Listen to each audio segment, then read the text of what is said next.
Can you highlight how it was that the ratification process ultimately succeeded? In many states, especially the small states, ratification happened almost right away. If you look at Delaware, Delaware called a ratification convention. Within days, they had ratified the Constitution.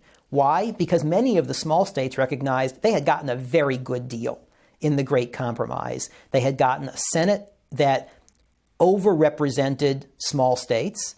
They had gotten an electoral college for the presidency that also, in a sense, overrepresented small states. By the beginning of June 1788, 8 months after the convention ended, 8 states had ratified the Constitution. You needed 9. Of the 5 that were left, 2 were Virginia and New York, where the ratification debate was going to be difficult. Everybody knew it. In June of 1788, Virginia is holding its convention, New Hampshire is holding its convention. As it turns out, New Hampshire ratifies the Constitution in June before Virginia does. That makes 9. So technically, the Constitution is going to go into operation.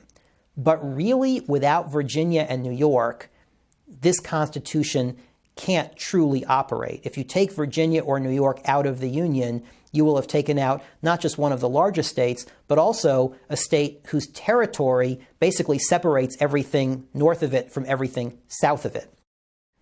So the debate is going on in Virginia, and this is where opponents of the Constitution, led by Patrick Henry, are arguing that it needs to be amended in order to be ratified. And that's what leads Madison to agree that if Virginia's ratification convention will just go ahead and ratify the thing, Virginians in the first Congress will propose amendments, including those amendments that we think of as the Bill of Rights. That's exactly what Madison ends up doing. So Virginia ultimately does ratify narrowly near the end of June 1788, which leaves New York, North Carolina, and Rhode Island. New York has its convention in July of 1788. It's extremely hard fought. The governor of New York, George Clinton, is an anti-federalist. He is opposed to this thing. He's been arguing against this thing.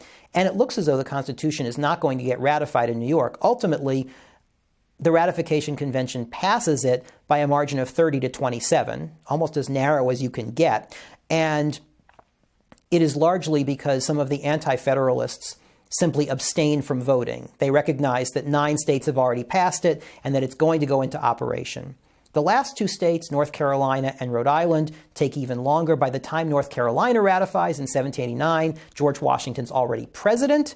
Rhode Island is still holding out into 1790, primarily because the leaders of Rhode Island don't want a strong national government, but the leaders of Providence, Rhode Island, actually would like to be part of the national government because they're involved with commerce and trade and all kinds of things that are connected to the other states. And so finally, George Washington says to Rhode Island, if you don't ratify the Constitution, we will start imposing various kinds of trade barriers and tariffs against Rhode Island, and Rhode Island gets the message pretty quickly. So the Constitution does get ratified by the summer of 1788 by the requisite 9 states, but it's another couple of years before all 13 come along. I want to thank our guest, Scott Casper, for this excellent discussion on Unit 2 of the We the People text. I hope you have found it useful, and I hope you will join us for our 3rd program in this series, which will focus on Unit 3, which discusses how the Constitution has been changed to further the ideals contained in the Declaration of Independence.